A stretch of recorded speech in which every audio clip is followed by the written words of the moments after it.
but then like two sentences kind of remind people of a post that I did 2 months ago. Link it back to that old post because then they're on your page longer and you're keeping them longer. They're just like, the information is just seeping into them. So linking back to old posts keeps people longer on your page. Okay, great inputs, and I think what you said is absolutely correct about you mentioned visuals in infographics. That was one point. I mean, this is something as a journalist in the business for some 23 years. It always amazes me that professional agencies don't get this. That when they communicate to you, one of the things we really look for is great visuals, and absolutely less than 1% of them actually send that. But this knowledge that great visuals actually capture people's imagination, readership, can often go viral. People share them, and great visuals are also photographs today are accessible to photography is accessible to pretty much anybody. There's some pretty good cameras in mobile phones these days. They're very good low-cost cameras. A lot of NGOs and people doing grassroots work may not have access to great writing skills. But I suspect today photographs are something that, great photographs, things that would be very striking, things that would make you either, very happy or very angry. The possibilities are much greater with visuals. So that's something that maybe you can, whether it's a blog, I guess blogs are pretty easy to do this today, but people find Facebook pages even easier to set up. So even if it's a Facebook page or it's a blog that you set up, so visuals are a great starting point. Yeah, go ahead. I'll come to you after that. Okay, I just have to. I'm Vishal from Suniti Initiative, and we work with members of parliament and internally in terms of we help them implement development programs in constituency, and then there is a work where we are carrying, we have built an open data platform where you can come and see exactly how a government or how a political party or how the different administrations in last 30 years have performed as far as development parameters is concerned. I had thoughts on other issues also, but first I would start with Anshul, wherein the Mitt Romney headline is saying, somewhere I think we also need to strike a balance in terms of how much emphasis we should be giving on number of likes and these headlines. Because I think it's a very manual thing we have seen in this country, and we have seen that it's very easy to drive up the volumes. So if as everyone has agreed that content is important, the Facebook likes and everything in isolation, I think it's not a parameter ever for me. I mean, 2 days back or 3 days back, India's leading newspaper, Times of India, they had a story which was titled, just because people wanted, they wanted people to read it. So Taliban in Pakistan, somewhere one of their guys said that, Pakistani media should not be writing so much on Tendulkar. And the India's leading newspaper had a headline, Taliban attacks Tendulkar. Just because you want them to read the news, and this is the problem with a lot of newspapers.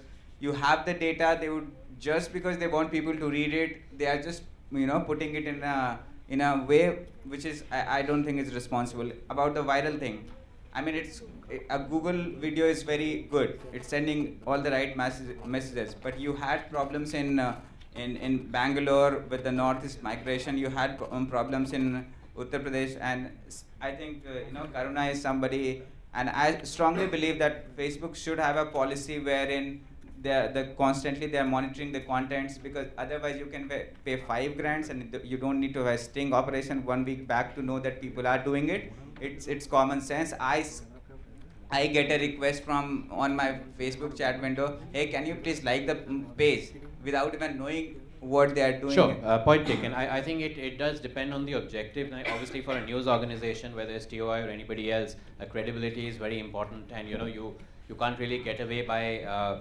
repeatedly putting up stuff which is simply sensationalist, and then the story is kind of something else. On the other hand, if somebody wants something to go viral, maybe they would look at a high impact thing, and for them the number of shares or likes might matter. So it really depends on the span and what you're trying to achieve. I mean, there's no single answer to that. But by and large, I'm fully in agreement with you that you can't simply. I mean, there's a lot of crap which gets a million likes. Yeah. So So I'm Nimit Kathuria. I work with Kapil in OM Logic. And you mentioned that it is a little irresponsible, so you gave the Taliban attacks the Dulquer example. I absolutely agree with you, but at the same time, I would extend what Prasanto here said, that there's a difference in between irresponsible and making your content interesting so that people click on it. So as soon as the web came about, this concept has been called as link baiting or click baiting. And you write your content in such a manner that people are forced to click on it, and they are forced to link to it. So that is something that has been there, and if done responsibly, that can work very well.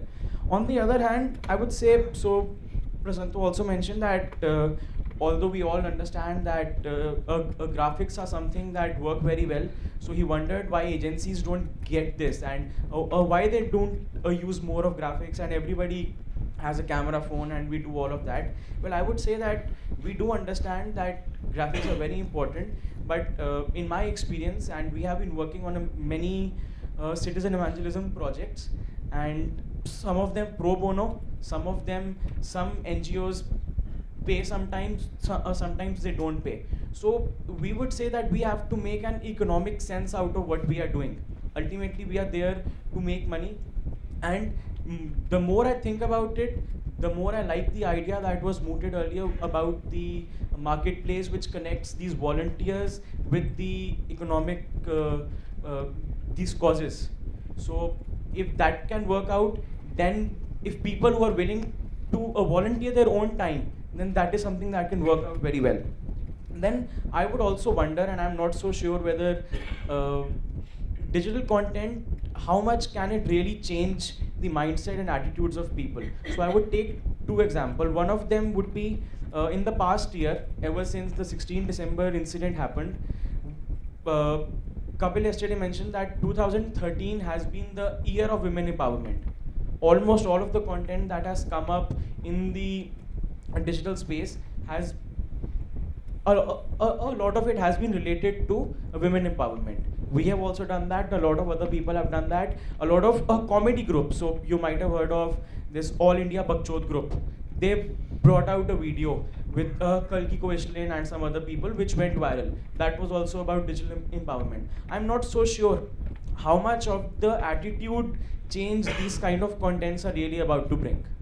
We worked with a buses initiative and we supported BRT, and we got a lot of support for BRT. But even then, both the governments, whether it was Congress or BJP, they said that they would scrap the BRT project. So if anybody has any opinion on how, or an example of how it really changes, I would love to know that. Can you hear me? Yeah.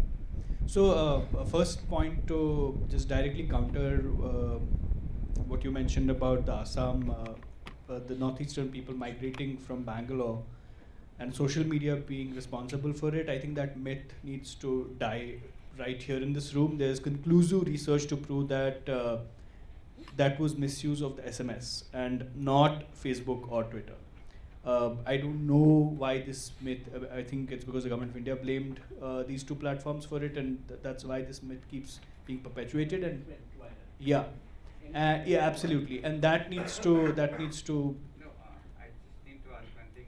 How have you reached this conclusion? Do you have? Oh, the Internet Democracy Project has done a conclusive 35-page paper on the on how this on how this happened. See, for me, it's just a logical thing that. No. So that's what I'm saying. So I think that the specifics of that really don't matter so much. I mean, I'd just like to say that whatever triggers it off. I mean, there are things which might carry that forward. So it's this whole set of things. Now we have, for instance, WhatsApp is being considered part of social media. If you have a SMS network, you could call that. So we're not really excluding one or the other communication platform. I mean, just to give you one more example, there's a gentleman called Ravi Srinivasan, I think, who got a Section 66A case from Karti Chidambaram because he tweeted something about his assets being more than Robert Vadra. Now, he was on Twitter. Ravi had 1616 followers on Twitter. And he tweeted this, and then he got arrested under 66A, he got a case. Next day, he had 2,400 followers. And then it was picked up, it was shared on Facebook, and then it was on national television. Now, you could argue about who triggered this thing, or which platform triggered it off. Twitter, 16 followers. National television, he reached about 10 million people or something like that, you know. But obviously the trigger was somewhere along the way, you know, the Facebook likes, the shares, and of course it's the Streisand effect always, you know, you keep suppressing something and it just explodes. Absolutely. And my goal was simple, that these are the, you know, it's a domino effect we are talking about. It.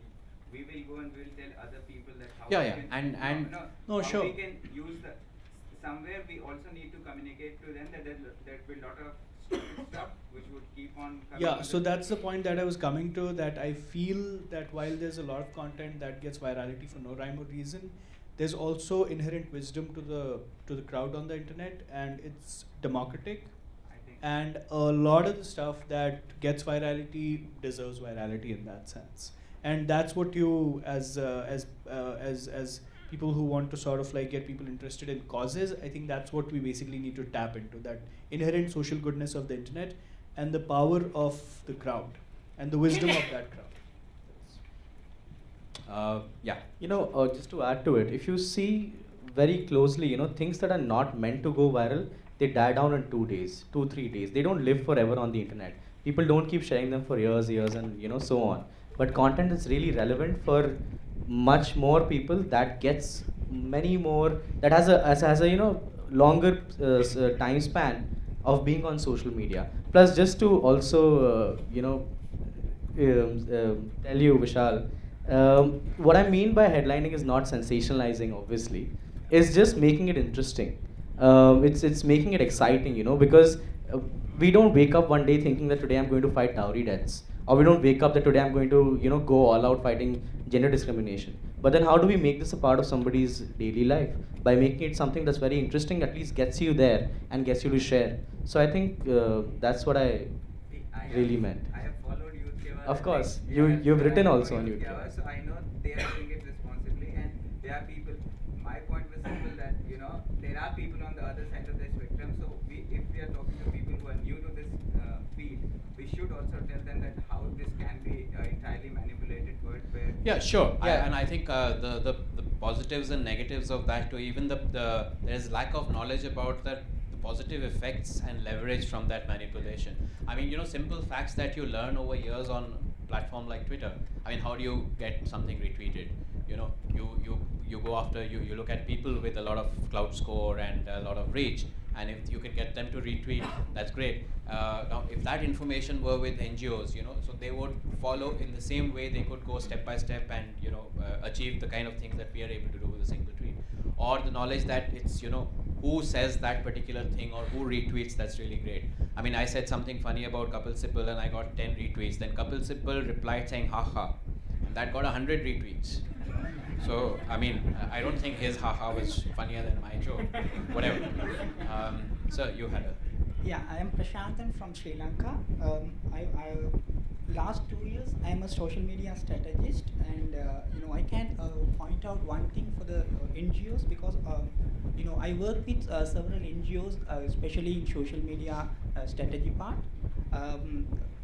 The strategy means you don't need to, I mean, it's my point, you don't need to go somewhere, you know, a social media strategist or something. Basically, you can list down what you can do, what you can't do in social media. This is very important because, you know, if you post unnecessary things, you can get more followers or likes, but from unnecessary target audience.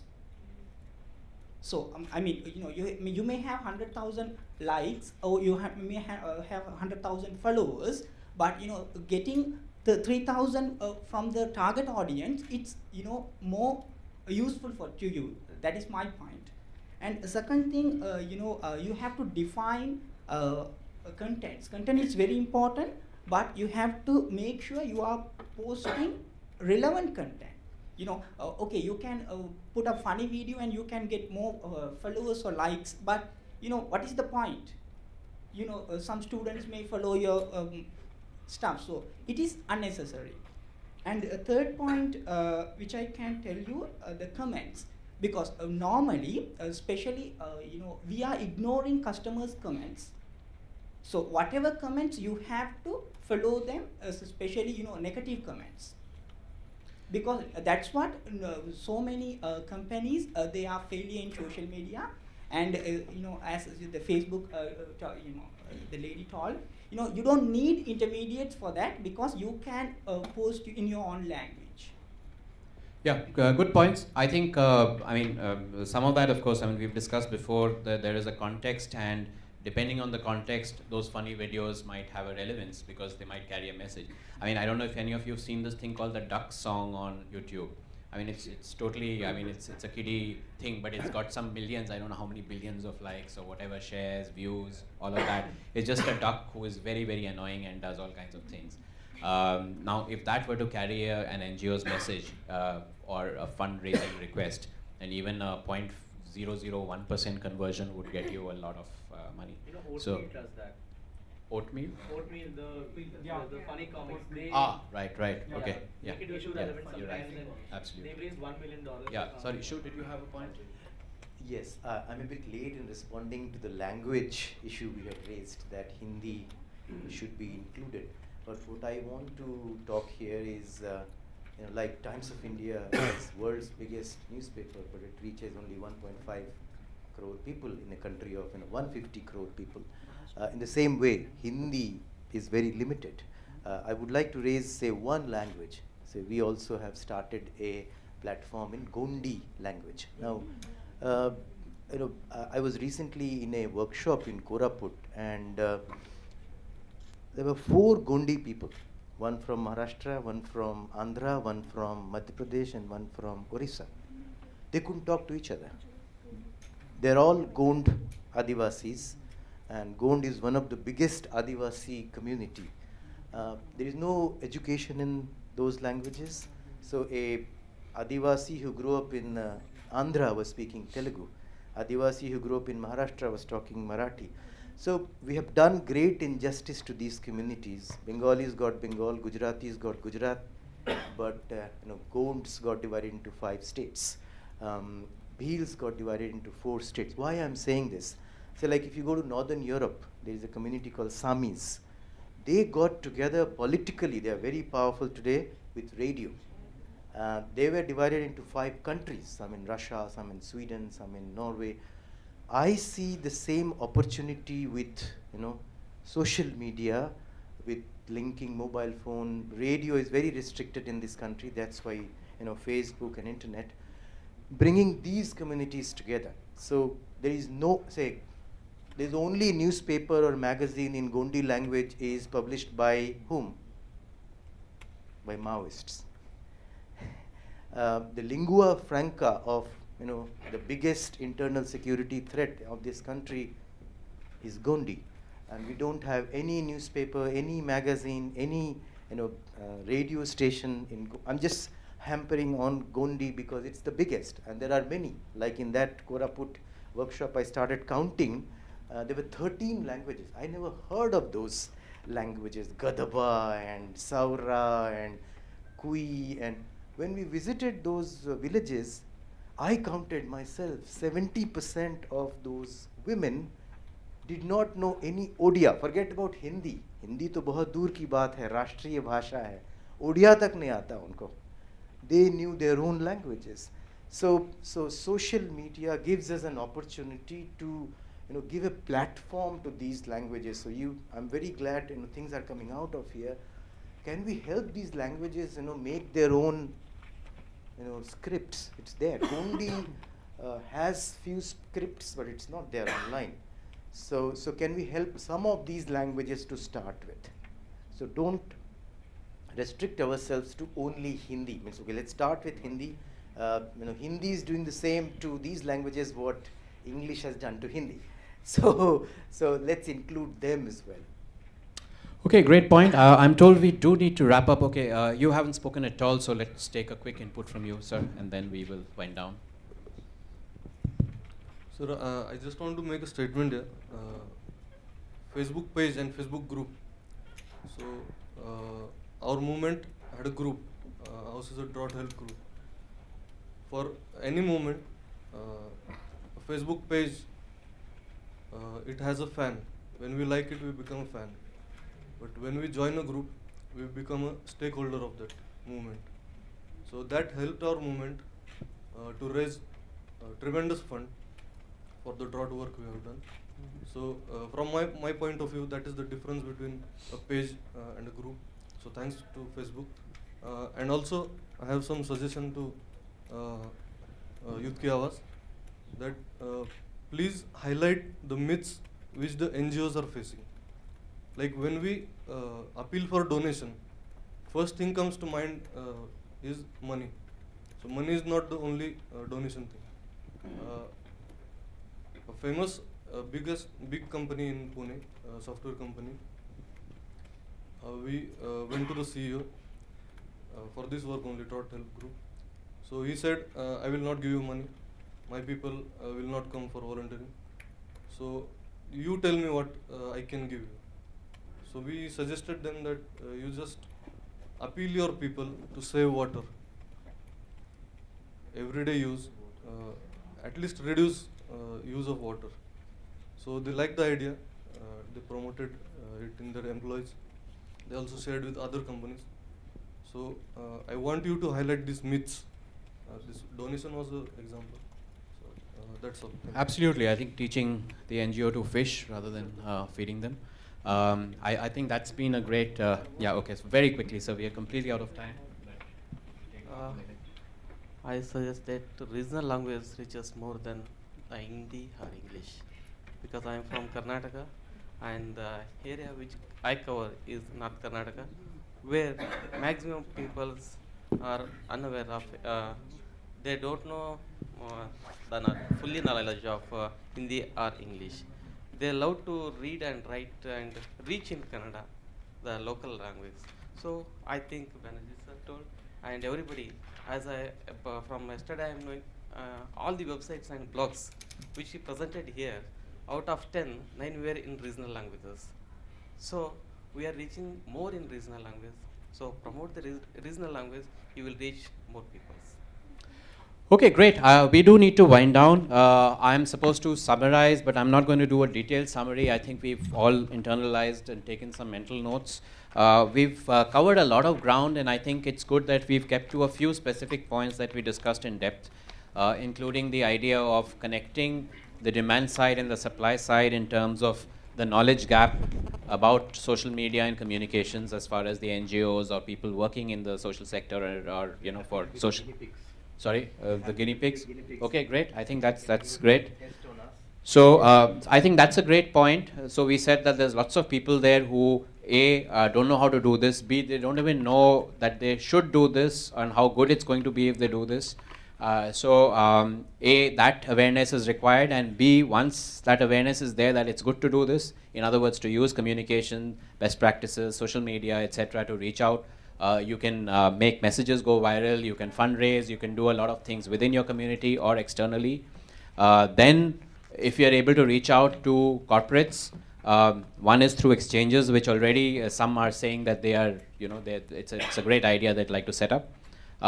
B, you know, get corporates to be aware of this and explore the possibility of taking this up as structured CSR activity. And all major corporations today have a CSR activity, division, people. Usually, often the communications head or the PR head is also given a CSR task. Sometimes it's a separate person who is handling CSR. CSR is a significant activity today, partly because there's a mandate and you're supposed to set aside a certain percentage of you know, funds for CSR. Anything that can actually fit into that space, that's a great way to actually take it forward and make it sustainable. I mean, you already have lots of companies doing work out there, great work, but I think you can scale it up 10-fold or 100-fold or more by bringing in this carrot into it, that it's kind of part of CSR. We covered a lot of other ground. We looked at language in depth. We looked at you know, the volunteering of time. That was of course part of the same thing to an extent, but a lot of individuals too, how to maybe look at a platform where you can bring together individuals whose professions, whose expertise and time may be available. And it'd be great to see some of that. I think one of the things that the DEF folks are exploring is really tracking this better, and yesterday Osama did say that they had begun the tracking of some of the earlier award-winning projects and so on. So this is clearly another candidate to track. the depth and the reach of social media use among the NGOs and people working at the grassroots level, and how they, especially the ones who have associated with the Manthan Social Media Awards and a little beyond around, to see if there's an impact, to actually measure whether 6 months or a year later they're able to do something more concretely with that. So I think that's been a great. I mean, if we just have that one outcome of this gathering and this thing, I think that'll be really, really great. So thank you very much for being very participative and a great, I won't call you audience, you were all part of the discussion. So I think that's been great. I've been asked to request, especially the, is Lucky around? Yeah. So what are we doing right now? Do we just, you wanted to give out the certificates to? Okay, all right. So should we do that right now? Yeah. Okay, great. Who has the names? You have the names, so you're just reading the names out from there. So a few minutes while we just give out the certificates to first the fine. We had a grand jury yesterday only, so we are very thankful to our jury experts. So we are distributing the and the total net worth. Thank you so much. Okay, so. Mr. Aditya Gupta.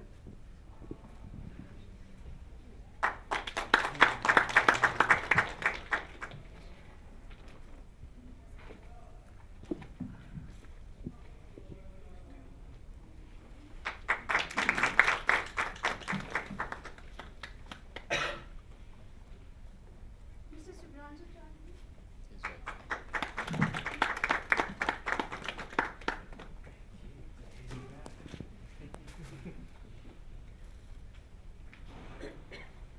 Okay, Mr. Abhishek Bakshi.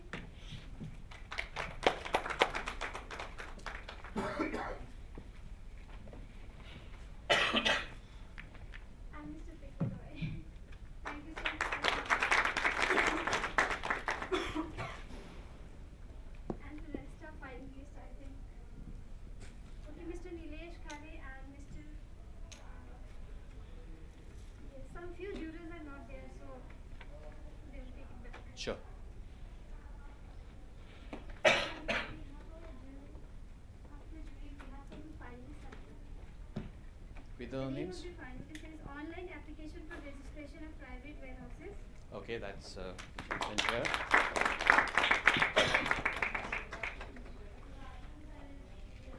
Youth Incorporated. Youth Incorporated was which project? They were not there yesterday. Okay, okay. All right. DehradunFootball.com. I guess. Okay, People's Movement for Draft affected using social media.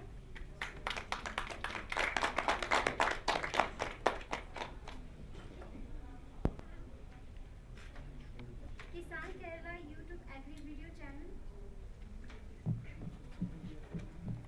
Equinos Digital Marketing.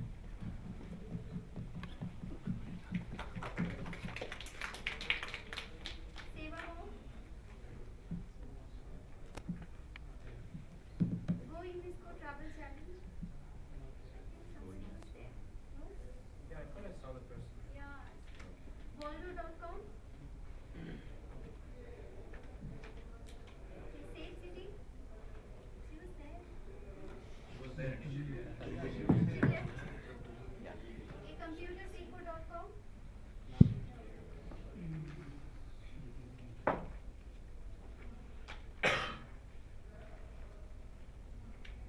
Climate Himalaya. Yeah, Climate Himalaya, it did not come back. Right click rights, I think. Fifth pillar.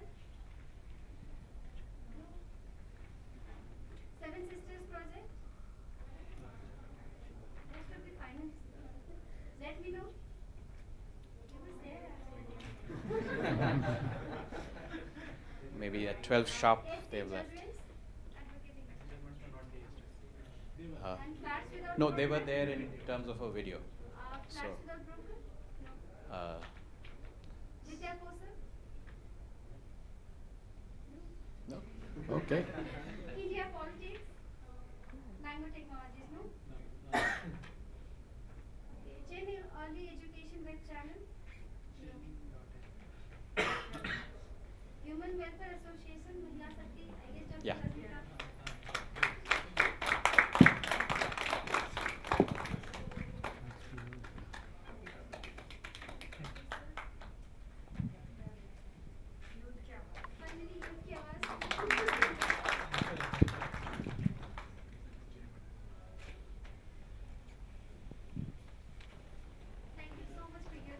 Okay, thank you very much. What's next? Where are they going?